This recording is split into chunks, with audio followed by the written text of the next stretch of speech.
मैं आपसे एक इशारे में पूछ लेता हूँ, कुछ दिन पहले किसी ने कहा कि बजरंगबली तो भगवान ही नहीं है, आपने वायु पुत्र कहा, बजरंगबली तो सिर्फ राम भक्त हैं, लोगों ने उन्हें भगवान बना दिया।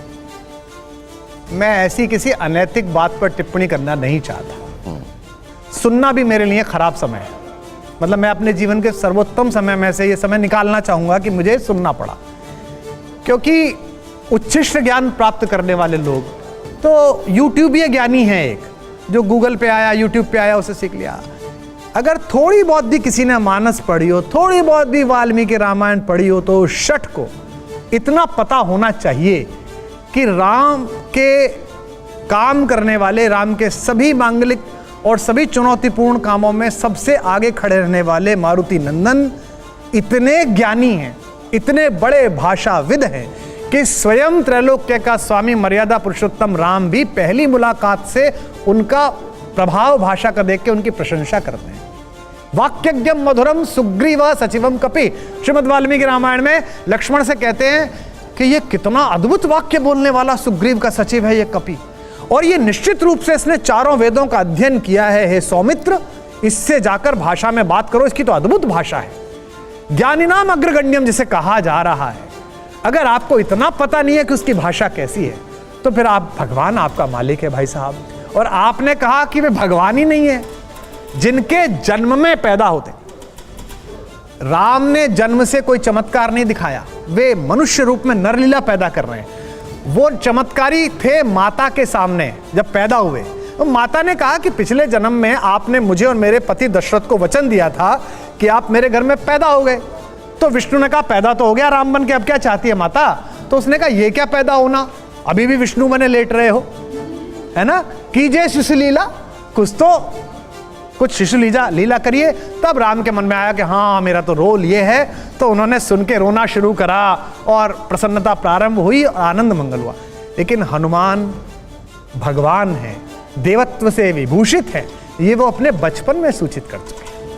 जिस बच्चे ने बाल समय रविभक्ष लिया और जिसको 11वां रुद्र कहा जा रहा है, शंकर जिसके गुरु हैं, इंद्र ने जिसे जल में न डूबने का वरदान दिया है, अग्नि ने जिसे कभी न जलने का वरदान दिया है, जो भाषा का इतना कौशलपूर्ण व्यक्ति है कि सुरसा जैसी एक इतनी बड़ी चीज को भी, इतने बड़े ऑब्स्टेकल को, इतनी बड़ी आपदा को भी अवसर में बदल देता अपनी भाषा की। लंकिनी से संवाद उनका देखिए कितना मधुर है। अगर किसी ने इतना भी नहीं पढ़ा है और फिर वो कोई टिप्पणी करे और आप मुझसे टिप्पणी मांगे, तो कृपा पूर्वक इसको कार्यक्रम में तो रहने दें इस टिप्पणी को, लेकिन आप सब भी प्रार्थना करें कि मेरे जीवन के अमंगल क्षणों में से एक क्षण निकल जाए कि मैंने हनुमान जी के बारे में ऐसी बात सुनी। ठीक, 7वीं तस्वीर जो है बताइएगा जरा डॉक्टर साहब। ऐतिहासिक भूल। डॉक्टर साहब हिंदी के प्रोफेसर, श्रृंगार रस के कवि, आंदोलनकारी, राजनेता, अब राम कथावाचक भी। आखिर कौन है कुमार विश्वास? कुमार विश्वास अपनी खुद की पहचान कैसे देखते हैं? देखिए, किसी व्यक्ति की अगर पहचान तय हो गई कि मैं कौन हूं और मुझे क्या करना है, तो इसका मतलब वो अब उपलब्ध हो गया, उसकी यात्रा विराम हो गई। क्या बात। तो एक अच्छे मनुष्य का जीवन, दिनकर जी की पंक्ति हैं, बड़ी वह रूह जो रोए बिना तन से निकलती है, बड़ा वह आदमी जो जिंदगी भर काम करता है। तो मेरे पिताजी 86 वर्ष की आयु में रोज 1 पेज 2 पेज का लेख लिखते हैं। तो जब उन्हें विराम नहीं है अभी, तो मेरा विराम लेना अपराध की श्रेणी में आ जाएगा। मैं आपसे ये जानना चाहूंगा, लोग पूछते हैं कि कुमार विश्वास जी ने सब कुछ तो कर लिया है, अब अगला पड़ाव क्या है? नहीं, ये गलत बात है, सब कुछ कर लिया। आपका पहली बात तो पड़ाव सुनिश्चित करके चलने वाले यात्रियों की जो यात्रा होती है वो निश्चित होती है। मुझे यहाँ से वहाँ तक जाना है, यानी कि इससे आगे उनके जाने की संभावना समाप्त हो गई है। हद तजैसो मानवा बेहद तजैसो साध, हद बेहद दोनों तजे तिनका मता आगाज, जो कबीर कहते हैं। तो अपनी तो यात्रा तय ही नहीं है। अंदर से हिलोराई कि भाई ये इंजीनियरिंग का सवाल नहीं सॉल्व करना, कविता लिखनी है, कविता लग गए।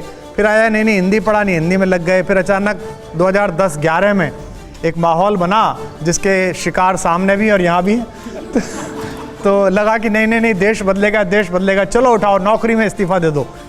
17 साल की नौकरी थी, 2 वर्ष बाद पेंशनेबल होने जा रही थी। आदमी जीवन भर सपना देखता है कि यार मैं प्रोफेसर रिटायर हो जाऊं, 1 सेकंड के 100वें हिस्से में छोड़ दी, कूद गए, पता नहीं था आगे पलेंगे कैसे, क्या होगा। फिर वो प्रयोग राजनीति में बदला, उसमें भी कूद गए। फिर वो राजनीति में थोड़ी सी ऐसी चीज़ें पैदा हुई जो मेरे मन के मानस के अनुकूल नहीं थी, या मैं उनके मन मानस के अनुकूल नहीं था, तो दोनों ने हमने एक दूसरे से नमस्ते कर दी। फिर राम पर अचानक, भगवान पर पिछले 5-6 साल पहले कभी बोला था, उसकी फ्रीक्वेंसी बढ़ गई, लोगों ने बुलाना शुरू कर दिया तो गाना शुरू कर दिया। अब किसी ने श्याम पर बोला है तो श्याम पे चले जाएंगे। बाकी धर्मों पे इसलिए नहीं बोलता हूँ कि आजकल बड़ा संवेदनशील माहौल है। अपने धर्म में तो यह कुछ बोल दो और उसके बाद कोई बोले तो बोल दो कि भाई तेरा ही थोड़ी है, मेरा भी तो धर्म है, राम मेरे भी तो है, दूसरे में तो ऐसा नहीं बोल सकते। तो इस यात्रा का पड़ाव तो कुछ है नहीं, जैसे भगवान ले जा रहा है, जाही विधि राखे राम ताही विधि रही है। वैसे तो कुमार विश्वास मंच पर हो तो किसी भी विषय पर बात हो सकती है, लेकिन मैं शुरुआत करूंगा जो आपने जिक्र छेड़ दिया है, राम से। आपके राम कथा मंचों का नाम है अपने अपने राम। ऐसा क्यों? राम तो एक ही है, राम की सीख, शख्सियत, प्रेरणा हर किसी के लिए एक जैसी होनी चाहिए। नहीं, वो तो ठीक है, लेकिन क्या है कि मेरी माँ जो हैं वो राम को अलग तरीके से देखती हैं, मेरे पिता राम को अलग तरीके से देखते हैं। भरत के यश का वर्णन करते समय भरद्वाज ऋषि भरत से कहते हैं, नव विधु विमल तात यश तोरा। सब ऐसे आपने विद्वान संपादक गण बुलाए जिन्हें पढ़ के देख के मेरी चिंतना का बचपन संवरा है। तो और उसके नीचे कहते हैं कि रघुबर किंकर कुमुद चकोरा। तो मैं अभी पीछे एक दिन मानस पलट रहा था तो मुझे बड़ा इस पे बड़ा आश्चर्य सा हुआ कि गोस्वामी जी ने 2 अलग अलग चीज़ें क्यों प्रयोग की, कि चकोर भी कहा और कुमुद भी कहा और एक ही राम के लिए कहा। भरद्वाज कह रहे हैं कि भाई हे भरत, तुम्हारा जो यश है ये नवीन चंद्रमा के समान है, और तुमसे प्रेम कौन करते हैं? राम से प्रेम करने वाले लोगों के लिए तुम जैसे कुमुद और चकोर प्रेम करते चंद्रमा से ऐसे हो, तो एक ही बोल सकते थे। तब मैंने ध्यान से उसकी व्याख्या सोची तो मेरे मन में ये समाधान आया कि गोस्वामी जी शायद ये कहना चाहते हैं कि राम 2 हैं, एक राम राजा का बेटा जैसा कबीर कहते हैं, और एक राम जो घट में बैठा, जो अंदर बैठा हुआ है। तो जो कुमुद है वो जल में रहते हुए, कीचड़ में रहते हुए उससे बिल्कुल अलग रहता है, उसके पत्ते पर कीचड़ की एक बूंद नहीं होती। और चकोर जो है वो इसी पृथ्वी पे बैठा हुआ केवल प्रतीक्षा करता रहता है। तो एक सगुण भक्ति धारा वाले लोग हैं चकोर की तरह, जो मूर्ति की तरफ देखते रहते हैं। हाँ, राघवेंद्र सरकार क्या सुंदर आपका विग्रह है, जैसे देखो तो आंसू निकल आए। और एक होता है जिसके अंदर बैठा हुआ राम है, उसे बाहर देखने की जरूरत ही नहीं है, अंदर देखा, दिल में रहती है मेरे तस्वीरें यार, जब जरा गर्दन झुकाई देख ली। राम देखना है, हल्का सा मोड़े, देख लिया। तो 2 व्याख्या हो गई कुमुद चकोर की। तो इसीलिए मैंने इसी दृष्टि से रखा कि सबके अपने अपने हैं। शमशी मीनाई के अपने हैं, इकबाल के अपने हैं, कुमार विश्वास के अपने हैं, बाबा तुलसी के अपने हैं, कंबन के अपने हैं, वाल्मीकि के अपने हैं। गांधी के अपने राम थे, गांधी की हत्या करने वाले जो थे उनके अपने राम थे, बीजेपी के अपने राम हैं, कांग्रेस के अपने राम हैं, आम आदमी पार्टी के अपने राम हैं। राम का राजनीतिकरण हो चुका है। जय श्री राम चुनावी उद्घोष बन चुका है। ममता दीदी कहती हैं कि जय श्री राम नहीं, जय सिया राम बोलो। जनता कंफ्यूज हो चुकी है। कुमार विश्वास जी इस कंफ्यूजन को कैसे दूर करेंगे? पहली बात तो क्या, अगर राम सामाजिक जीवन में है, मैं जिस जगह रहता हूं, जो पश्चिमी उत्तर प्रदेश का हमारा हिस्सा है, मेरठ कमिश्नरी है, वो भाषाई तौर पर थोड़ी खुरदुरी जगह है। हम मेरठ के लोग जो हैं, हम लोग वो मन के बहुत अच्छे हैं, लेकिन हमने इतना संघर्ष झेला है। 1000 साल से जो झगड़ा हुआ हमारे दरवाजे ही हुआ। लोग समर वेकेशन मनाने आ गए, घोड़े पे बैठ के, खच्चर पे बैठ के। हमारा आदमी सोते में भी डंडा उठाता है। हमारा कहा जाता ना कि लखनऊ में एक चौधरी साहब गए तो किसी लखनऊ के बहुत तहसीबदार आदमी ने कहा कि हुजूर चौधरी साहब, मैं आपकी शान में गुस्ताखी करना चाहता हूँ। तो चौधरी साहब बोले करके देख। उनको लग रहा है कि कुछ गलत करना चाहते हैं, जबकि ऐसा नहीं है।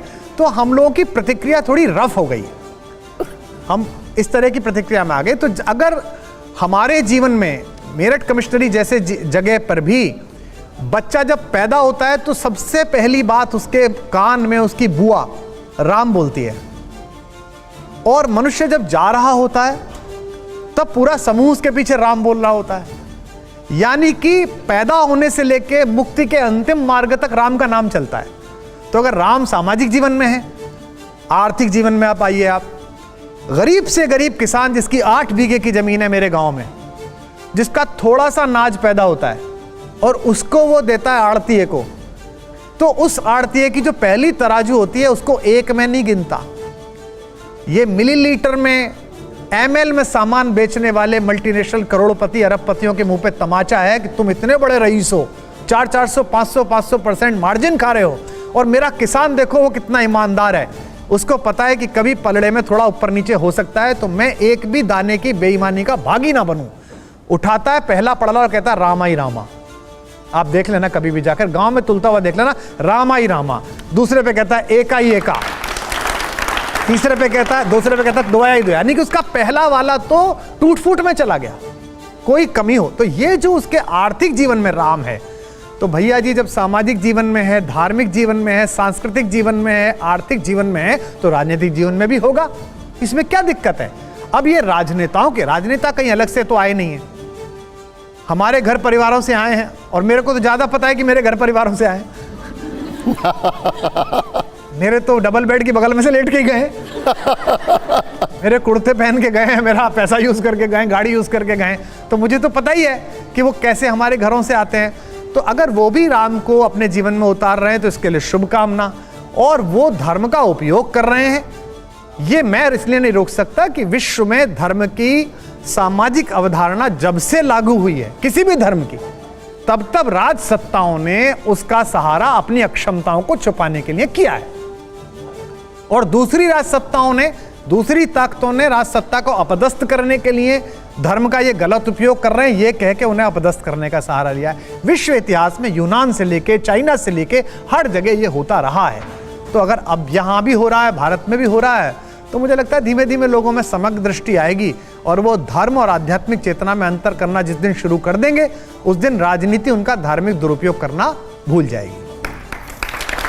कुमार विश्वास जी, एक बात बताइए, बीजेपी और कांग्रेस के राम कैसे होंगे ये तो नहीं पूछूंगा, लेकिन आम आदमी पार्टी के राम कैसे हैं ये तो आपको पता ही होगा। नहीं, देखिए, पहली बात तो मेरा कोई संपर्क नहीं है किसी राजनीतिक विचारधारा से। मेरे लिए जैसे भाजपा है, कांग्रेस है, ऐसे ही वो पार्टी है। ये बात अलग है कि वो मेरे हाथों से उसका निर्माण हुआ, बहुत सारी चीज़ें मैंने बनाई कराई, 13-15 में चुनाव सारा संयोजन किया, लेकिन मुझे पता नहीं। और मैं ये मान के चलता हूँ कि इस समय जो वहाँ वैचारिकी है वो किसी भी राजनीतिक दल से अधिक खराब तो हो सकती है, अच्छी नहीं हो सकती है। क्योंकि क्या होता है कि एक मशहूर केस भारत में एक साधु के खिलाफ हुआ, उस पर एक फिल्म भी बनी है, आपने देखी होगी अभी। उसका निर्णय करते समय भी माननीय न्यायाधीश ने यह कहा कि आप साधु के चोले में थे तब आपने ये किया, इसलिए आप ज्यादा दंड के भागीदारी। तो अगर आप राजनीति में साधु के चोले में हैं और फिर आप राजनीतिक विद्रूपताओं का घटिया इस्तेमाल करें तो आप ज्यादा दंड के अपराधी हैं। तो मुझे पता है कि जैसा राम का उपयोग दूसरी पार्टियां पक्ष में प्रतिपक्ष में कर रही हैं, उससे भी कोई भदेस किस्म का उपयोग वो कर रहे हैं या करेंगे। अन्यथा कोई ऐसा नहीं कहता है कि जिस जगह विश्वविद्यालय बनवा दो, और मेरी तो नानी ऐसे कहती थी और वहीं के लिए फिर आपको मैं तो लोगों को भेज रहा हूं। ऐसा नहीं होता है कभी भी। सबको पता है कि ये राजनीतिक कौशल है, और हिंदी में बड़ा खराब शब्द है भारतीय भाषाओं में, वो मैं बोलना नहीं चाहता। ये दो गले अलग अलग प्रयोग करने वाले आदमी को जो कहा जाता है, ये ऐसा प्रयोग है, दो भाषाएं अलग अलग। आपने अपने आप बहुत सारी चीजें बोल दी। शंभूनाथ जी कुछ बोलना चाहे, बताइए सर। जी कुमार जी, आपने कहा कि राज सत्ता के साथ धर्म जुड़ा होता है। धर्म जुड़ा है तो कम से कम भारत में राज सत्ता के साथ राम जुड़े हुए हैं। क्या रामचंद्र जी जब राजा थे तब भी उनके साथ कोई धर्म जुड़ा हुआ था? ये राम जुड़े हुए थे? आदरणीय शंभूनाथ जी का प्रश्न बहुत ही ऐसा है जो हमारी पीढ़ी को जिसका उत्तर सुनना चाहिए जी। तो मेरी जो किंचित बुद्धि है वो ये है कि भगवान राम की आधिकारिक जीवनी वो श्रीमद् वाल्मीकि रामायण है। उसके बाद के ग्रंथ भगवान के जो लीला पृथ्वी पे हुई है उसका वर्णन है। जैसे गोस्वामी जी हैं, तो गोस्वामी जी कोई ऐसी बात नहीं सुनना, कहना चाहते, देखना चाहते जो भगवान के भगवत स्वरूप के बाहर जा रही है। ऐसे सैकड़ों प्रसंग जिन्होंने दोनों ग्रंथों का सम्यक पारायण किया है, मैंने तो कम किया है, ऐसे लोग बता सकते हैं। जयंत के चोंच मारने के समय श्रीमद् वाल्मीकि रामायण में जयंत माता सीता के आंचल में चोंच मार के जाता है, और श्रीमद् रामचरितमानस में वो पैर में चोंच मार के जाता है। क्योंकि बाबा ये कल्पना भी नहीं कर सकते कि माँ के विषय में इस तरह सोचें, जबकि वो वाल्मीकि जी एक व्याख्याकार हैं जो उसी समय जी रहे हैं, जो उस राम कथा में स्वयं पार्ट भी हैं, उस कहानी में। उनका वर्णन करते समय जब नारद से आदि कवि ने पूछा कि कल मैं जब नहा के आया तो 2 क्रौंच पक्षियों के जोड़े में एक की बधिक ने हत्या कर दी और मेरे मुंह से ये श्लोक निकला, जो शोक था वो श्लोक में परिवर्तित हो गया। शोकम, जो वो शोक में परिवर्तित, तो मैं ये क्या करूं, ये क्या चीज है? अनुष्टुप छंद था। तो नारद जी ने कहा ये तो कविता है, ये विश्व की पहली कविता जो आपके मुंह से निकली है और ये दुनिया में बड़ा काम करेगी। तो क्या करूं? तो किसी बड़े व्यक्ति का वर्णन करें जिससे लोग प्रेरणा पाएं। तो महर्षि पूछते किसका वर्णन करूं? तो नारद जी कहते कि इक्ष्वाकु वंश में राम पैदा हो गए, इक्ष्वाकु वंश प्रभवो रामो नामः जनः श्रुत, और उनके बारे में कहते रामो विग्रहवान धर्मः, धर्म जैसे एक विग्रह के रूप में आ गया हो, मूर्ति के रूप में आ गया हो। तो जो आपका प्रश्न है आदरणीय, राम तो स्वयं ही धर्म है, लेकिन राजा आगे कैसा आचरण करेगा इसे बताने के लिए राम, राम के पिता, राम के भाई, ये सब धार्मिक मर्यादा में आचरण करते हैं और धर्म गुरुओं से वो राय लेते हैं। एक बार राजा मन माही है गिलानि मोरे सुत नाही, गुरुग्रह गए तुरत भूपाला।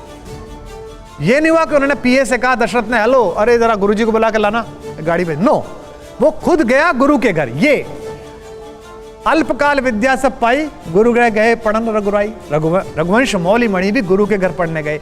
तो धर्म की एक मर्यादा भगवान राम ने एक सामान्य राजा के रूप में शासन करते हुए, और उससे भी महत्वपूर्ण, किसी भी प्रकार से कमतर नहीं, उनके अनुज भरत ने सिद्ध की है नंदीग्राम में। तो हमारे जो मुख्यमंत्री उत्तर प्रदेश के हैं, उनकी वेशभूषा पे राजस्थान के कवि ने, मेरे सामने एक हास्य कवि ने उनकी मजाक उड़ा दी कि इनको कोई मुख्यमंत्री नहीं मिला, एक बाबा पकड़ लाए, ऐसा करके बोल दिया। तो मेरी तो कोई उनसे मैत्री भी नहीं है, मेरे मुख्यमंत्री इतना ही परिचय है। तो मैंने संचालन में ये कहा कि भाई आप उनकी नीति रीति पर टिप्पणी करिए, हमने भी हाथरस कांड पे बहुत विरोध किया, वीडियो जारी किया, सब हम करते हैं, लेकिन वेशभूषा पे टिप्पणी मत करिए, क्योंकि जिस राम राज्य की अवधारणा कांग्रेस भी गाती है, भाजपा भी गाती है और विश्व के अन्य देश भी गाते हैं, वो राम राज्य नंदीग्राम में भरत महाराज ने उसी कपड़े को पहनकर चलाया था जिस कपड़े में मेरा मुख्यमंत्री लखनऊ में बैठा हुआ है। राम जी की बात तो छोड़िए, हनुमान जी को भी नहीं छोड़ा गया है। बीजेपी के अपने बजरंग बली हैं, कांग्रेस के अपने बजरंग बली हैं, बजरंग दल के अपने बजरंग बली हैं, और बागेश्वर धाम वाले बाबा के अपने बजरंग बली हैं।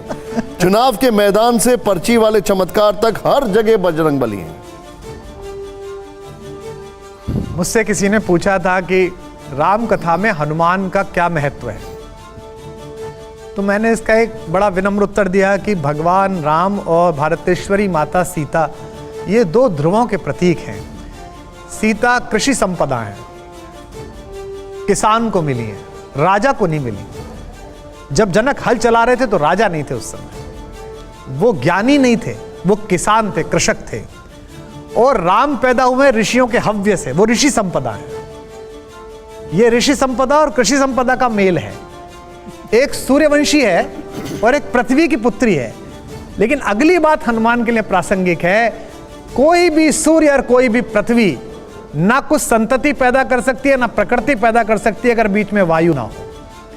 क्या बात है। तो ये कथा, ये प्रसंग वायु पुत्र के बिना निरर्थक है। दूसरा, लाइटर मोड पे कह रहा हूं मैं, इस पर टिप्पणी नहीं करूंगा। जो आपने सवाल पूछा है, आप पत्रकार हैं, आपका काम है कि मुझे आप फंसाएं, और मैं कबड्डी का पहलवान हूं, मेरा काम है कि मैं आपको छू के वापस लौटाऊं ताकि अंक मेरे नाम लिखे जाए। तो आपने मुझे फंसाया, मैं फंसूंगा नहीं इसमें। एक बात कहूंगा राजनेताओं से, कृपया आप राम को कुछ भी कह लें, प्रयोग कर लें, राम धीरोदात्त नायक हैं, क्षमा कर देते हैं, हनुमान जी को न छुएं। क्योंकि हनुमान जी को आपने जब जब छुआ तब आपको उन्होंने वहां पहुंचाया जहां से अब राम भी नहीं निकाल सकते, सिर्फ हनुमान जी निकाल सकते हैं आपको। क्या आपका इशारा कर्नाटक चुनाव की तरफ है? मैंने इशारे करने और इशारे देने छोड़ दिए हैं फिलहाल। मैं आपसे एक इशारे में पूछ लेता हूं। कुछ दिन पहले किसी ने कहा कि बजरंग बली तो भगवान ही नहीं, आपने वायु पुत्र कहा, बजरंग बली तो सिर्फ राम भक्त हैं, लोगों ने उन्हें भगवान बना दिया। मैं ऐसी किसी अनैतिक बात पर टिप्पणी करना नहीं चाहता। ये वाक्य और ये शब्द मेरे लिए इस चैनल में सुनना भी मेरे लिए खराब समय है।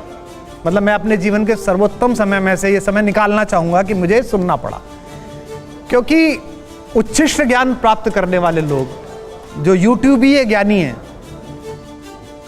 उच्छिष्ट का अर्थ जरा बता देना चाहिए, बच्चों को नहीं पता। उच्छिष्ट पता है इनको, उच्छिष्ट होता है जो बाद में कूड़े में पड़ जाता है ज्ञान। तो यूट्यूबीय ज्ञानी है एक, जो गूगल पे आया, यूट्यूब पे आया, उसे सीख लिया। अगर थोड़ी बहुत भी किसी ने मानस पढ़ी हो, थोड़ी बहुत भी वाल्मीकि रामायण पढ़ी हो, तो शठ को इतना पता होना चाहिए कि राम के काम करने वाले, राम के सभी मांगलिक और सभी चुनौतीपूर्ण कामों में सबसे आगे खड़े रहने वाले मारुति नंदन इतने ज्ञानी हैं, इतने बड़े भाषाविद हैं कि स्वयं त्रैलोक्य का स्वामी मर्यादा पुरुषोत्तम राम भी पहली मुलाकात से उनका प्रभाव भाषा का देख के उनकी प्रशंसा करते हैं।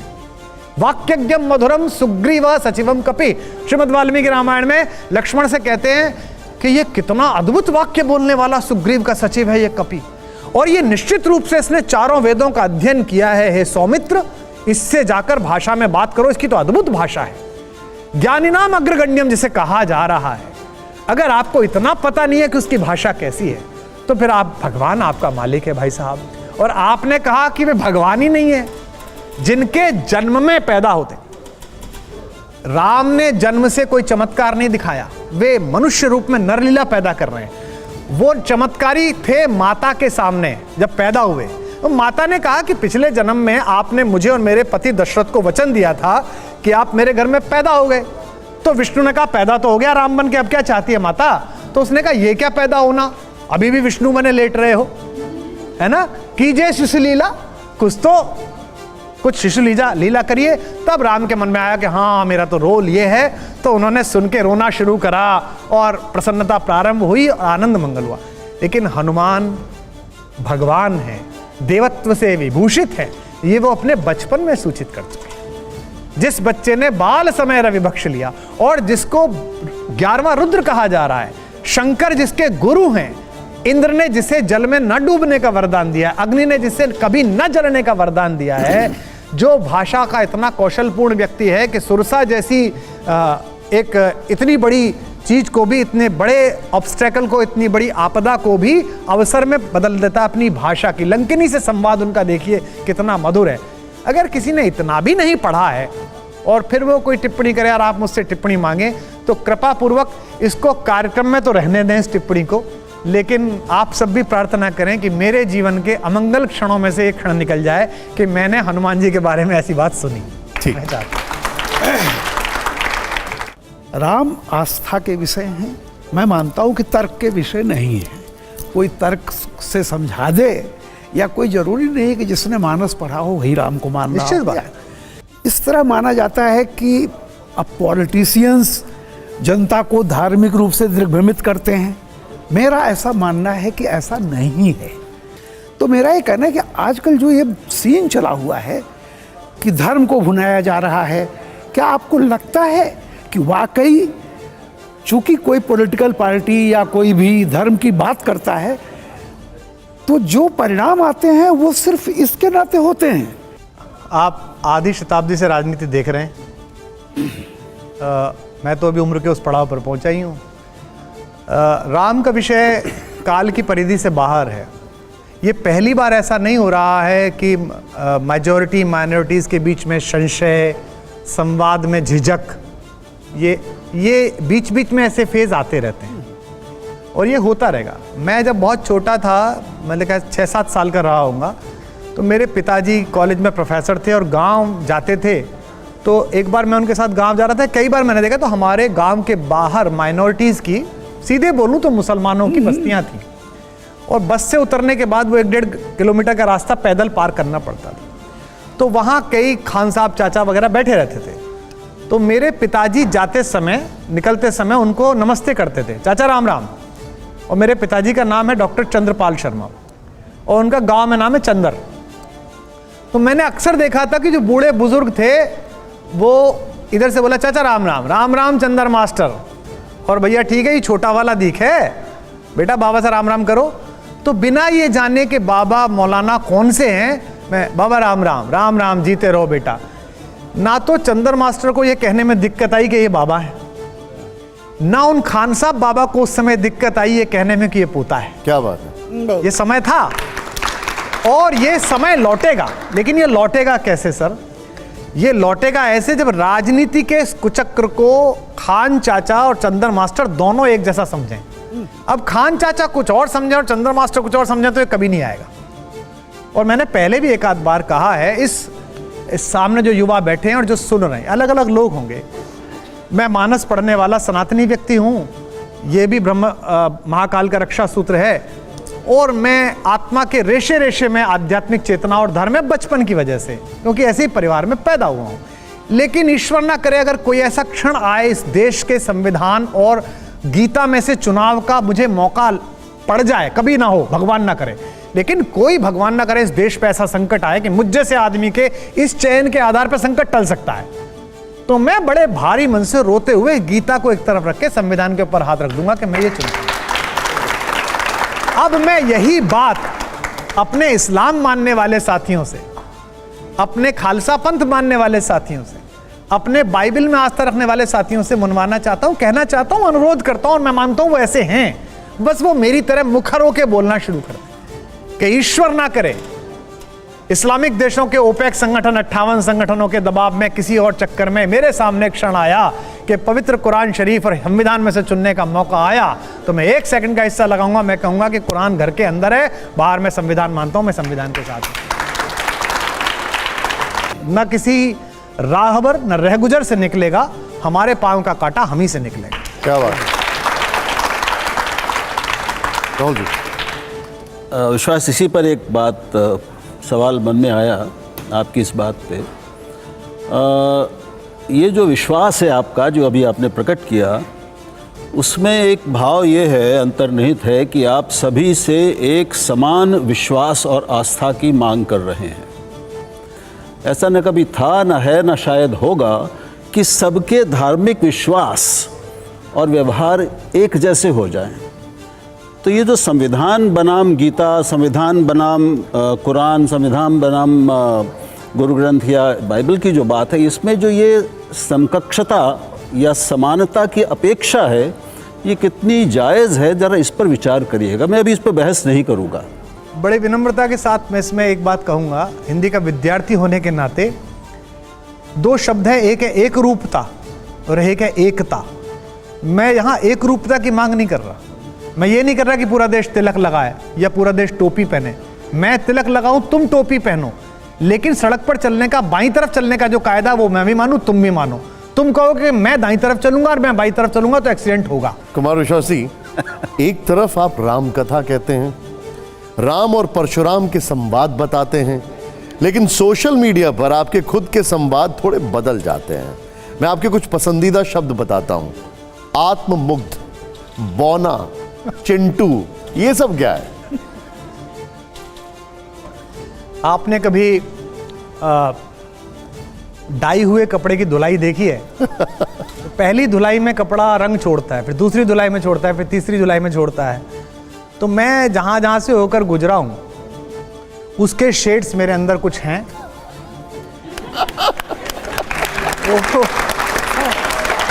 अच्छा है इसको अपना खाटीपन, वो कई बार बाहर निकल जाते हैं। और मैं ये क्यों मानूं कि मैं एब्सोल्युटली सही हूं? मुझ में 50 कमियां हैं, 100 ही होंगी बल्कि, जिन पर मैं निरंतर काम कर रहा हूं, और कुछ आयु से भी छूटती हैं। आप गंभीर होते हैं, आप बड़े होते हैं, आप माफ़ करना सीखते हैं, आप भूलना सीखते हैं, आप आगे चलते हैं, तो इसलिए हो जाती है। और जहाँ तक आपने शब्द कहे, अभी भी ऐसा प्रतीत होता है, लगता है कि नील की कोठरी से आप निकले नहीं हैं, तो अभी बहुत धुलाई में नील निकलने वाला है आगे भी, ऐसा लगता है कभी कभी। क्योंकि ये भी हो सकता था कि प्रेम की कविताओं का कवि, जब प्रेम की प्रतिस्थापना ही सबसे ज़्यादा हिली हुई है देश में, समाज में, घरों में, विवाहों में, परिवार में, हर जगह पे आप देखिए असहिष्णुता और प्रेम की रिक्तता ये साफ दिखाई देती है। ऐसे समय में प्रेम की प्रतिस्थापना वाला कृष्ण, जो प्रेम का नायक है, उसकी प्रतिस्थापना भी कुमार विश्वास कर सकते थे। या जिनको मैं गॉड ऑफ डेमोक्रेसी कहता हूं कि लोकतंत्र का सबसे बड़ा जो देव है उन्नायक है वो साक्षात शिव हैं, और शिव की कथा कोई नहीं कहता है, क्योंकि वो इतना लोकतांत्रिक है कि धर्म और जाति की और समाज व्यवस्था की दुकान चलाने वालों के लिए शिव जो है बाधा है। वो इसीलिए विष्णु सम्मत रहना चाहते हैं, वो इसीलिए सनातन सम्मत रहना चाहते हैं।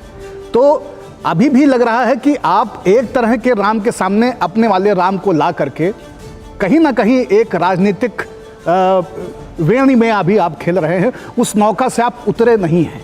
तो ये नील अभी और निकलना है या क्या है? ये फाइव इंडिया का कपड़ा कब तक धुलेगा? नहीं, पहली बात तो ये है कि आपने कहा राजनीतिक, मेरा कोई राजनीतिक उद्देश्य इसलिए नहीं है कि मैं अगर कौशाम्बी में जाता हूँ अपने राम बोलने, तो भारत के गृह मंत्री उस कार्यक्रम का उद्घाटन करने जाते हैं और मुख्यमंत्री उपस्थित होते हैं। मैं रायगढ़ जाता हूँ तो 3 घंटे भूपेश बघेल बैठे हैं, सुन रहे हैं। जहाँ तक आपने कहा शिव तत्व की बात, ऐसा नहीं है कि मैं उन पर नहीं बोलना चाहता, अवसर उसका नहीं मिला है, जैसे कृष्ण का नहीं मिला है। अब मथुरा में कुछ लोगों ने कहा है कि हम अपने अपने श्याम कराएंगे, कलकत्ता में कुछ लोगों ने कहा है। जहाँ से आपने प्रश्न प्रारंभ किया कि नील के अंश रह गए और एक विशेष जगह पर जाकर आघात होता है। मैंने पहले भी पूछा था, मैं आपसे पूछता हूं, आपके पुत्र हैं? नहीं, हम ही किसी के पुत्र हैं। आप ही किसी के पुत्र हैं। आपके पुत्र कॉलोनी में 12वीं में पढ़ने वाले अग्रवाल साहब के, श्रीवास्तव साहब के लड़के के साथ कोने में खड़े होकर पेड़ के नीचे और चरस का सुट्टा मारते हुए मिले, तो पहला जूता किस में मारेंगे आप? अपने लड़के में। तो हमने भी वही किया।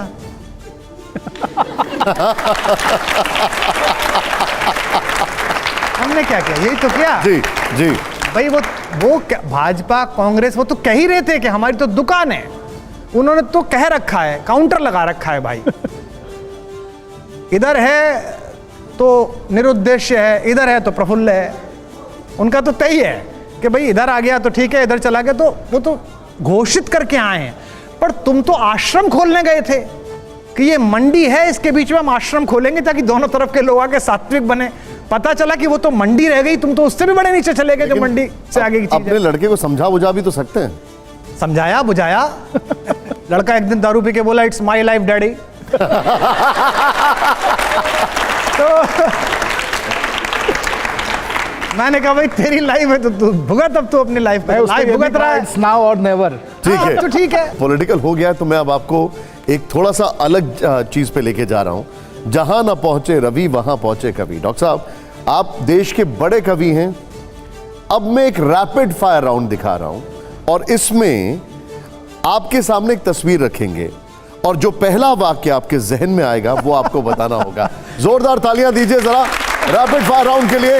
यहां पर जो मैं आपके सामने जो तस्वीर दिखा रहा हूं कुमार विश्वास जी, और ये सिर्फ आपके साथ ये वाला रैपिड फायर क्योंकि आप हमारे से, ये मैं आपको दिखा रहा हूं। आइए जरा प्ले ऑन करिए पहली तस्वीर और कुमार विश्वास जी का पहला रिएक्शन। भारत का विचार। क्या बात है, जोरदार तालियां हो जाए। दूसरी तस्वीर दिखाइए जरा। असंवैधानिक असहमति। जोरदार तालियां। तीसरी तस्वीर। पहला सवार। पहला सवार। एक और तस्वीर, हमारी चौथी तस्वीर दिखाइए जरा। योद्धा। योद्धा। पांचवी तस्वीर। संकल्प। संकल्प। छठी तस्वीर, अब बताइएगा एक वर्ड में आप मुझे जरा दिखाइए। भोला प्रयास।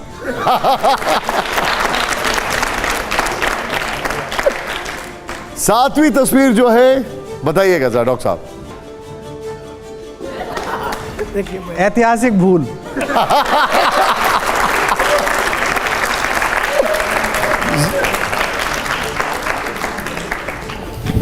अब देखिए, आपने मुझे बताया कि हम जो आपसे बात कर रहे थे उसमें आपने सबके अपने अपने राम का जिक्र किया, सबके अपने अपने श्याम का जिक्र किया, लेकिन क्या देश में लोगों के अपने अपने कानून भी हो सकते हैं? क्योंकि देश में बहस बहुत दिनों से चल रही है कि सबका कानून एक हो, सबके अपने अपने कानून हो, इसको लेकर एक बहस चल रही है। देखिए, पहली बात तो क्या है कि जो आप जो सवाल पूछना चाह रहे हैं वो पेनल्टी कॉर्नर से पूछ रहे हैं।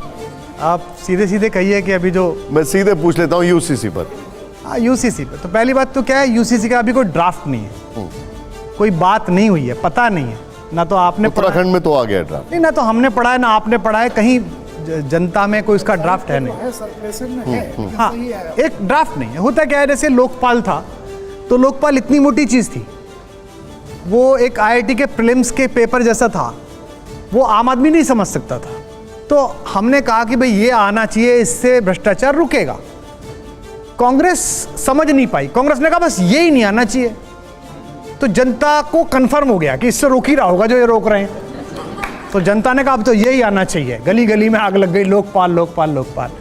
तो जो इस कानून का अंध समर्थन कर रहे हैं और अंध विरोध कर रहे हैं, वो दोनों गलत कर रहे हैं। एक कानून की प्रक्रिया है इस देश में कि निर्वाचित प्रतिनिधि विधानसभाओं में, लोकसभाओं में, भद्र पुरुष लोग, वो बैठ के वहाँ विचार विमर्श करते हैं। जैसा वो करते हैं दुनिया देखती है। अब जैसे भी हैं वो, हम ही ने चुने, वो बैठ के इस पे विचार विमर्श करें, बात करें, संवाद करें, और फिर इसका हिंदुओं को क्या नुकसान है, हिंदुओं को क्या फ़ायदा है, इस्लाम में मुसलमानों को क्या नुकसान है, उनको क्या फ़ायदा है, और इन सबसे ऊपर उठ के देश को क्या फ़ायदा है, और क्या एक नया कानून जो आ रहा है उससे हमारी राष्ट्रीय प्रगति में कोई फ़ायदा होगा, ये होना चाहिए। हाँ, मौलिक तौर पर प्रधानमंत्री ने अभी इस विचार का बीजारोपण नागरिक आचार संहिता और नागरिक वैचारिकी में किया है। एक रैली में उन्होंने बात कही है।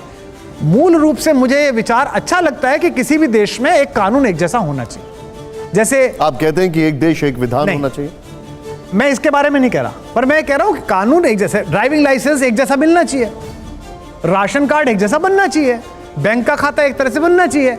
अब मैं केरल जाऊं और मुझसे कहें नहीं बैंक के खाते में तो आपके 1 बीघे जमीन की रजिस्ट्री लगेगी, तो केरल में खाता ही नहीं खोलूंगा मैं। जैसे अलग अलग सबके पर्सनल लॉस हैं, उस पर आपकी टिप्पणी? इसी की मैं कह रहा हूं कि इसकी चर्चा होनी चाहिए। ये चर्चा हो, विचार हो, देश सहमत हो। किसान आंदोलन में क्या हुआ, यही तो हुआ। इस देश में शिक्षा नीति भी बदली गई, कोई बहुत हंगामा नहीं मचा। 2, 4, 5 जो जन्मजात असहमत लोग हैं, जो अपने जन्म में भी असहमत हैं कि हम गलत समय में पैदा कर दिए गए हैं, ऐसे कुछ लोग हैं, उन्होंने 2-4 लेख लिखे। कुछ लोग हैं जो असहमत ही हैं, जो मतलब माता पिता से भी असहमत हैं कि ऐसा क्यों, मतलब हम क्यों, हमारा क्या मतलब था। बाकी लागू हो गई, लोगों ने अपनी बात कही। किसान आंदोलन में भी यही था कि वैचारिकी का निर्माण नहीं हुआ, उस पर चर्चा नहीं हुई। शायद इसीलिए एक पक्ष जो था बहुत एग्रेशन में आया, और अल्टीमेटली उस एग्रेशन की तीव्रता को देखते हुए सरकार को निर्णय लेना पड़ा कि अभी से रोकते हैं। तो मेरा कहना यह है, प्रधानमंत्री जी ने अभी पहला विचार दिया है। हाँ, एक विचार के रूप में ये एक विचारणीय और स्वागत योग्य बात है कि देश में अधिकांशतम कानून एक जैसे होने चाहिए। कास्ट, क्रीड, रिलीजन से ऊपर उठ के हमें कुछ कानून मानने चाहिए। लेकिन ये कानून कैसे पास होगा, इसमें वही राहुल जी का एक प्रश्न कि समतामूलक समाज बनाने में अलग अलग लोगों की आस्थाएं कहाँ कहाँ प्रभावित होंगी और किस पर सहमति का स्तर बन सकता है। राकेश है कुमार विश्वास जी, मैं आपको बहुत वर्षों से देख रहा हूँ और मंच के आप एक तरह से बादशाह हैं, इसमें कोई दो राय नहीं है। जब आप बोलते हैं तो आपके मुंह से सरस कविता बहती है। और मैंने जो आपको देखा सुना, खास तौर पर अन्ना आंदोलन में, कौन चलेगा आज देश से भ्रष्टाचार मिटाने को, बर्बरता से लोहा लेने, सत्ता से टकराने को, आज देख ले कौन रचाता मौत के संग सगाई है, और तिलक लगाने तुम्हें जवानों क्रांति द्वार पर आई है। तो हम आपको रामलीला मैदान में क्रांति के मंच पर देख रहे थे, आप अचानक जो है केजरीवाल को छोड़कर अलग हो गए। अब वो अलग हो गए कोई बात नहीं, आप अन्ना को छोड़कर क्यों अलग हो गए? पहली बात तो क्या है कि मैं अलग और आप कितने दिन गए अन्ना के पास, उसके बाद गए सच से बताइए ईमानदारी से, राम को साक्षी मानकर, आप रालेगढ़ सिद्धि गए कि नहीं गए? और नहीं गए तो क्यों नहीं गए? दो प्रश्न है। पहली बात तो मैं अलग हो गया। 1947 में आज़ादी आने के बाद, आप सब मुझसे अधिक पढ़े लिखे लोग हैं, प्रधानमंत्री के बाद उप प्रधानमंत्री की रेस में जिस व्यक्ति का सबसे बड़ा नाम था, अचानक संयोग से आपने उनके लिए जो पंक्ति प्रयोग की थी, दिनकर जी ने वो प्रयोग कर दी।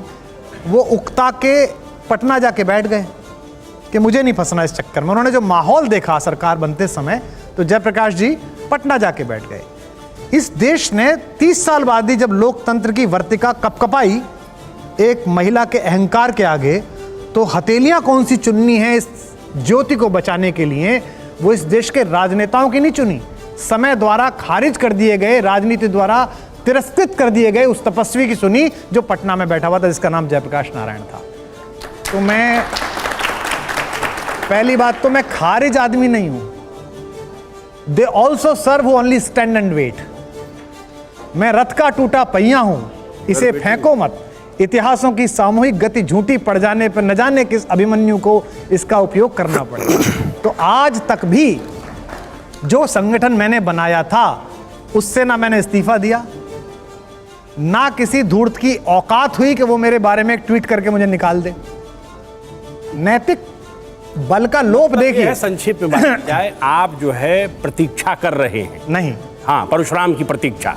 मैं सिर्फ इस समय में इस देश में एक ऐसी आवाज के रूप में सदा जीवित रहना चाहता हूं कि जब सब बायस्ड हो जाएं, सबके राजनीतिक हित हों, उस समय अगर देश में इनमें से कोई नौजवान देखे कि ये आदमी बोलेगा सच, तो मैं सच बोलता दिखाई दूं। तो क्या मैं सच कहता दिखाई। गांधी को एक्सेप्ट नहीं किया इस देश ने?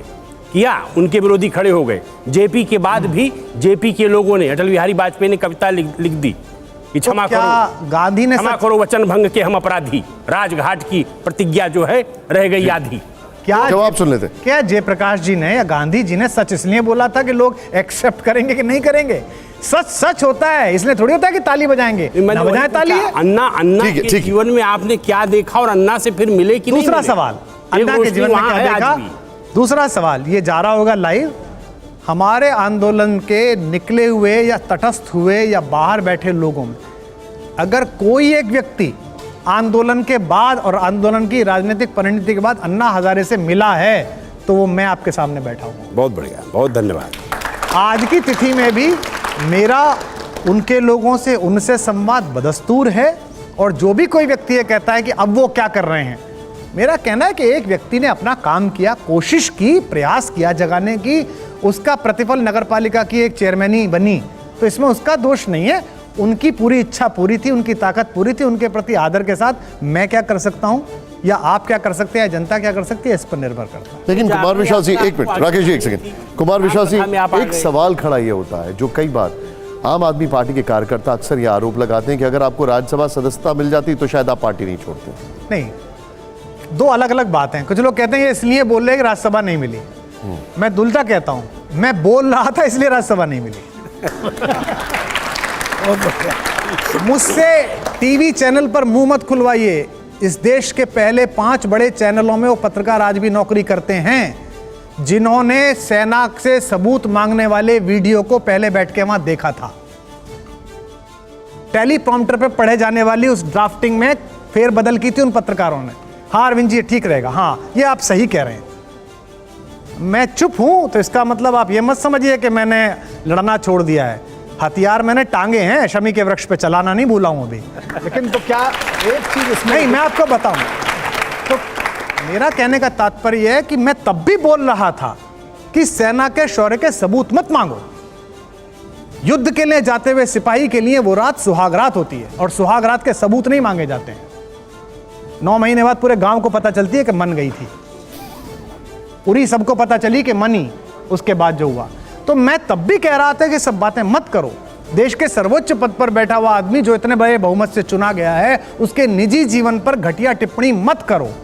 हमसे तो मोबाइल छीनने जाते थे कि तूने क्यों नहीं रिट्वीट करा है, सब कर रहे हैं। मैंने कहा मैं नहीं करूंगा, तेरे बारे में भी नहीं करूंगा, किसी और के बारे में भी नहीं करूंगा।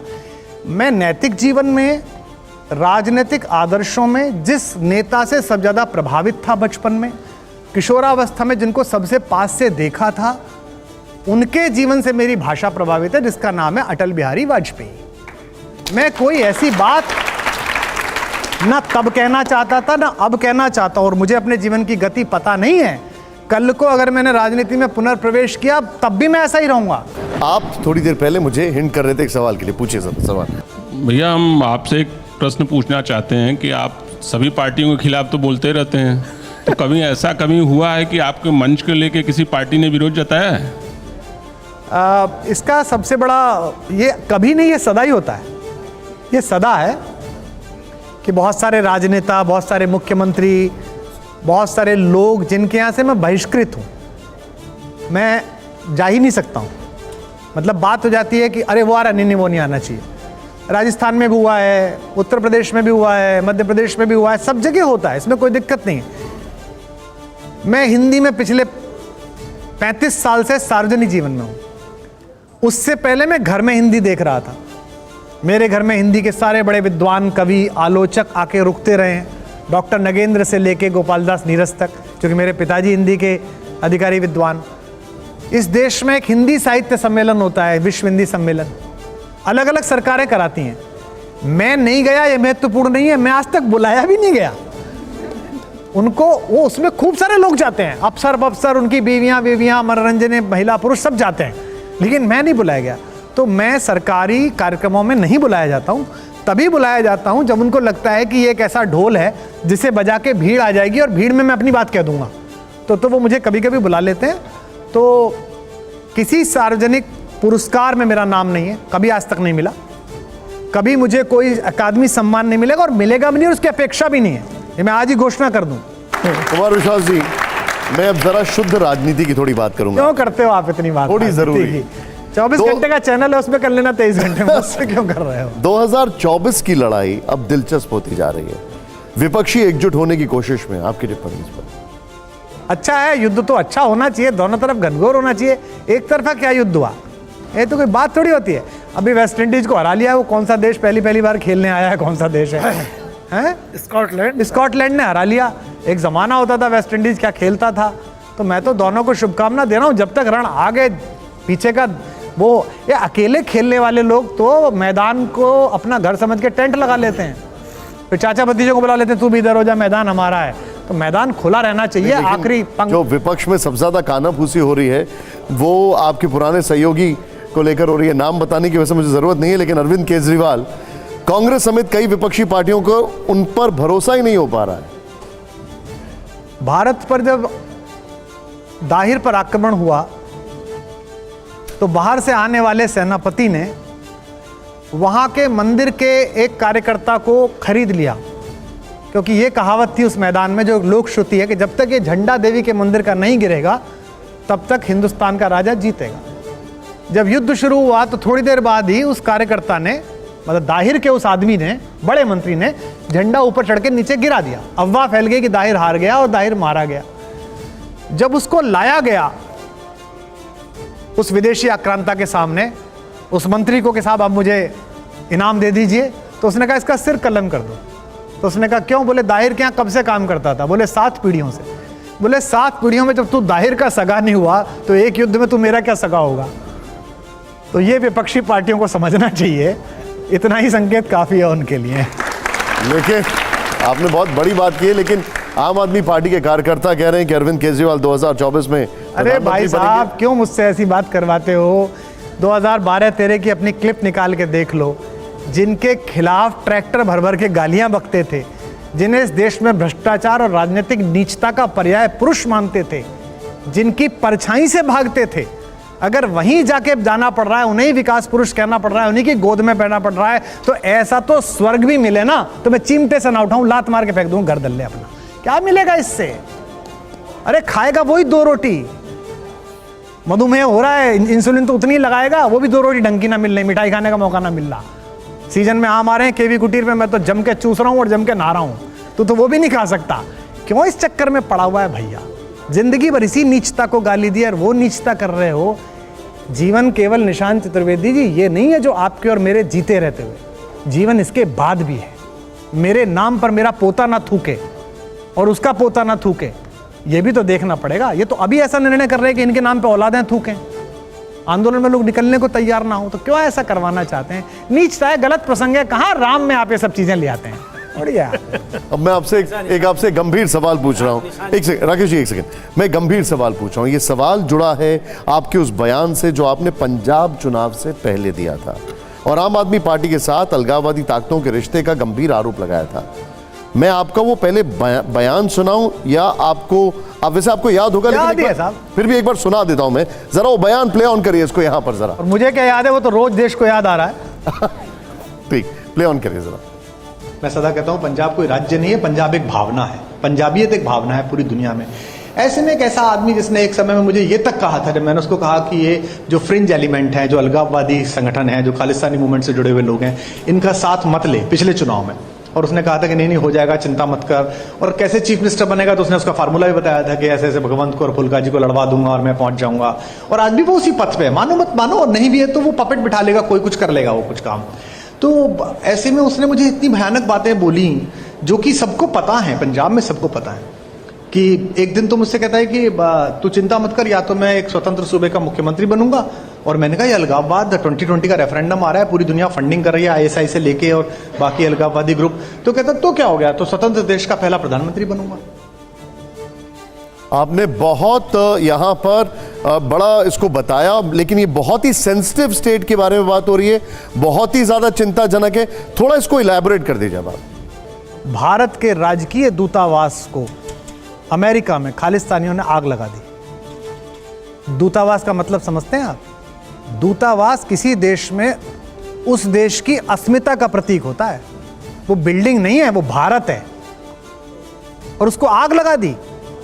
और हमारा बयान आ रहा है कि नहीं नहीं कोई हताहत नहीं हुआ है, कोई नुकसान नहीं हुआ है, एजेंसीज को खबर कर दी गई है। आज से पहले आपने देखा किसी की हिम्मत हुई कि भारतीय दूतावास को आग लगा दे, भारतीय दूतावास पे तिरंगा फाड़ दे? तो मैंने जो कहा वो पिछले 1.5 साल में पल पल इस देश ने भोगा। बहुत सारी बातें बोली थी इसमें, 58 सेकंड का बयान चर्चित हो गया।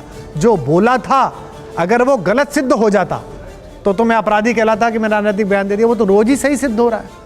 कितने समय बाद पंजाब में ये हुआ कि रॉकेट लॉन्चर से थाना उड़ा दिया। हिम्मत थी किसी की इस देश में? कभी आप बीजेपी की तरफ दिखते हैं, कभी कांग्रेस की तरफ, तो कभी वामपंथ की आवाज में आवाज मिलाते हैं। आप किस तरफ हैं? दरअसल क्या है कि मैं अपनी बात कह देता हूं, उनमें से जिसको आज का जो इंटरव्यू है इसे देखना, दोनों इस्तेमाल करेंगे। वो भी इस्तेमाल करेंगे, ये भी इस्तेमाल करेंगे, आप तो करोगे ही। तो हमारी कविता बीजेपी के हैंडल से भी हुई है। काशी में बोलते समय प्रधानमंत्री ने भी उसकी पंक्ति पढ़ दी है, कंकर कंकर मेरा शंकर, मैं लहर लहर अविनाशी हूँ, मैं काशी हूँ। हमारी कविता आदरणीय प्रियंका गांधी जी ने किसान आंदोलन में भी ट्वीट कर दी, जो धान की कीमत दे न सका वो जान की कीमत क्या जाने, भगवान का सौदा करता है इंसान की कीमत क्या जाने, ये भी कर दी। इन दोनों ने कविता का प्रयोग किया, और जो हमने पार्टी बनाई थी उसने कवि का प्रयोग किया। आप कहते हैं आप किसी के साथ नहीं हैं, आपके विरोधी अक्सर आपका एक पुराना वीडियो वायरल कर देते हैं, दिखाइए जरा, जिसमें आप उस वक्त के मुख्यमंत्री नरेंद्र मोदी की तारीफों के कसीदे पढ़। क्या दिखाना, एक बार फिर भी व्यूअर्स के लिए तो दिखा दे, दिखाइए जरा। जब जब आप सहारा देते, इनका सिर सहलाते, जब जब इनको अपना कहकर अपने गले लगाते, तब तब मुझको लगता है ये यह जीवन जी लेंगे और नीलकंठ की तरह यहाँ का सारा विष पी लेंगे। नीलकंठ की तरह यहाँ का सारा विष पी लेंगे। इस देश के अराजक धुएं के बीच कुछ 2-4 रोशनदान हैं जिनसे उजाले की किरण आती है। विपरीत लोग भी और अनुकूल लोग भी, दोनों आपके अस्तित्व के होने से इनकार नहीं कर सकते। विपरीत पूरी शिद्दत के साथ अस्वीकार करते हैं और अनुकूल पूरी शिद्दत के साथ स्वीकार करते हैं। मनुष्य वो जो ऐसे जिए कि जब फूल की तरह पृथ्वी से जाए तो बीज धरती में हो और सुगंध आसमान में। मैं बता रहा हूँ आपको, मोदी जी आपका भविष्य उज्ज्वल है, आप दिल्ली में तो बैठोगे ही, वो तो मुझे पता है, लेकिन ऐसा कहा जाता है कि कवि की जिह्वा पर 24 घंटे में एक बार सरस्वती बैठती है। शायद ईश्वर करे, माँ करे, आपके हाथ उठे इस क्षण मेरी जिह्वा पर। मैं आपसे एक चीज जानना चाहूंगा, आप कहते हैं कि आप निष्पक्ष हैं, आपके विरोधी कहते हैं कि आप मोदी जी की तारीफ में कसीदे पढ़ते हैं। तो क्या है, राजनीतिक दलों को समझना चाहिए कि 24 घंटे में एक बार बैठती तो है सरस्वती। ये 2007 का 6 का वीडियो है। वो मुख्यमंत्री थे, सारे कवि सम्मेलन सुनने आते थे, अंत तक बैठते थे, मैं उनके घर जाता था, भोजन भी करता था, बातचीत भी करता था। इस पूरे बयान में एक बात बता दो जो मैंने प्रो भाजपा या प्रो मोदी कही हो। मैंने ये कहा आपसे असहमत लोग पूरी शिद्दत से असहमत हैं, आपसे सहमत लोग पूरी शिद्दत से सहमत हैं, आप मुल्क के उन कुछ नेताओं में हो जिनसे उम्मीद है मुझे बता दीजिए 2007 में ये बयान क्या गलत था और आज क्या गलत है। लेकिन जिस वक्त राहुल गांधी की सदस्यता गई तो आप राहुल के हमदर्द हो गए। आपने क्या कहा था, एक बार मैं आपको दोहराता हूं। सदस्यता मैं समाप्त, बताता हूं। आप बताइए। मैंने ये कहा था एक कार्यक्रम में, एक कार्यक्रम था उसमें बहुत सारे कांग्रेस के नेता बैठे थे, भाजपा के नेता भी थे। कांग्रेस के लोग उदास बैठे थे जो कि पहले दिन सदस्यता गई थी। तो मैंने उनसे कहा उदास मत होइए, निष्कासित व्यक्ति खराब आदमी नहीं होता। अगर वो अपने निष्कासन को पूरी आत्मा के साथ जी ले, उस चुनौती को गांव गांव जंगल जंगल घूम ले, आखिरी आदमी तक पहुंच जाए, वंचित तक, मल्लाह तक, पिछड़े तक, निषाद तक, गुइये तक, विशेष नर वानरों तक, तो वो लौट के आता है तो उसका राज्याभिषेक होता है। इसमें मैंने क्या गलत कहा था? तो अब भाजपा ही तो इस बात पर खुश हो जाने चाहिए कि 14 साल तक तो उम्मीद ही नहीं है कोई। और कांग्रेसी इस बात पर खुश हैं कि देखो साहब, हमारे राहुल गांधी जी को कुमार विश्वास जो राम पर बोलते हैं, उन्होंने कहा कि भाई ये तो उसी रास्ते पर चलना है जिस पर राम चले। अच्छी बात है, मेरा काम ही है कि मैं मंगल की बात बोलूं और दोनों नेताओं को सच बोल के बताता रहूं। कुमार विश्वास जी, सुना है कि आप भी एक गुरुकुल बनाने जा रहे हैं, क्या होगा उसका संकल्प? नहीं, गुरुकुल नहीं है। जब हम 2014 में 13 में सरकार चला रहे थे, फिर 15 में सरकार चला रहे थे, तो उससे पहले लगातार बात करते थे कि शिक्षा की समस्या है, मूलभूत शिक्षा में ही समस्या है जिसके कारण ये सब आ रहा है। उससे पहले भी शिक्षकों के परिवार से हैं, घर में 10 लोग हैं, 10 के 10 शिक्षा में, एक के अलावा एक इंजीनियर है, या मैं अब कॉलेज से बाहर हूँ, फिर भी शिक्षा का तो काम है ही। जन शिक्षा का काम है खुद सीखने का और सिखाने का। तो एक स्कूल ऐसा बनना चाहिए जहाँ जो 5 कोश हैं मनुष्य के, अन्नमय कोश, प्राणमय कोश, आनंदमय कोश, विज्ञानमय कोश और मनोमय कोश, सब में जो उसका भोजन हो वो सात्विक हो, ताकि 18 वर्ष की आयु में जब वो बाहर निकले तो हम समाज को एक बहुत ही सुंदर मनुष्य दे सकें। यानी कि वो जो खाए वो ऑर्गेनिक हो, वो जो सुने वो ऑर्गेनिक हो, वो जो पढ़े वो ऑर्गेनिक हो, उसमें किसी प्रकार की मिलावट ना हो। तो मैंने उसके 40-50 पॉइंट लेके एक परिकल्पना की। 200 एकड़ में वो भारत कुलम बनना है और अपने राम जो मैं कार्यक्रम करता हूँ, ये भी शायद पहली बार मैं कहीं बता रहा हूँगा, उसमें जो भी पारिश्रमिक मिलता है, मानदेय मिलता है, उसे मैं नहीं लेता हूँ। वो मैंने एक ट्रस्ट बनाया, मैं उसमें उसे दे देता हूँ। घर कवि सम्मेलन से चलेगा और ये लोकमंगल का काम आध्यात्मिक चेतना से और धर्म के काम। बहुत ही अच्छी कोशिश। तो कोशिश ये है, अभी तो जमीन ढूंढ रहा हूँ, जमीन मांग रहा हूँ। सवाल है जी, अभी सर एक मिनट, राकेश जी, इसमें फीस का ये राजेश जी सही पूछ रहे हैं, इसमें इसको सुचारू चलाने के लिए आधे विद्यार्थी तो फीस पर हों और आधे विद्यार्थी वो जो लोकल चेन होती हैं छोटी वाली, बचपन है, मदर्स प्राइड है, उनमें एक कंपटीशन करा के आभावान बच्चों को पहचानना, हैव नॉट्स, ऐसे जो बिल्कुल आ नहीं सकते, उनको वहां तक लाना और 100% फ्री पढ़ाना। बहुत ही बढ़िया, ये मैं चाहूंगा जोरदार तालियां, एक बहुत अच्छी कोशिश है। कुमार विश्वास जी, आखिरी पड़ाव इस शो का, और आखिरी पड़ाव में आपके बगल में एक प्ले कार्ड रखा हुआ है, वो देखिए आप। अब वो है कैमरा, मुझे वैसे आपको क्या कैमरा बताना, वो सामने कैमरा है, मैं आपसे सवाल पूछूंगा, यस नो, और वरना आप सीधे पास भी कर सकते हैं। ये रैपिड फायर राउंड है, ये देखिए आपने पहले उसको, हालांकि अभी तक आपने मुझे सारे सवालों के जवाब दिए, दिखाइए जोरदार पहले तालियां हो जाएं और हर जवाब पे ताली जरूर होनी चाहिए। आइए जरा, रैपिड फायर राउंड में हमारा पहला सवाल क्या है, दिखाइए जरा। कश्मीर से धारा 370 हटाया जाना सही था?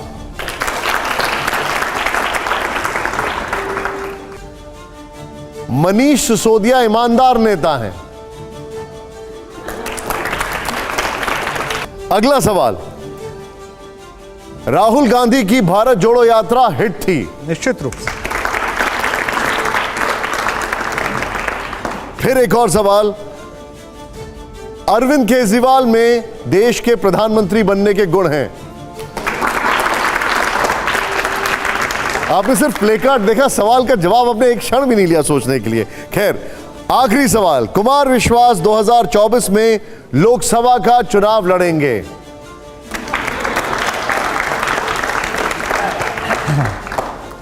देखिए, आखिरी सवाल का जवाब रिक्वेस्ट करूंगा, आखिरी सवाल का जवाब यह है, नहीं, आखिरी सवाल का जवाब यह है कि इस देश में ना लोग बाग बड़े जजमेंटल हैं।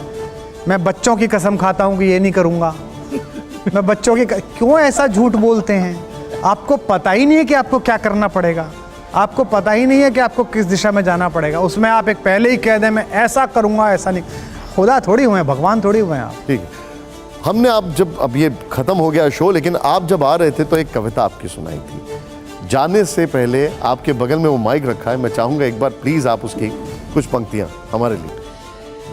कि साथ रहो तो सबसे बेहतर, साथ रहो तो सबसे बेहतर, मौन रहो आभारी है।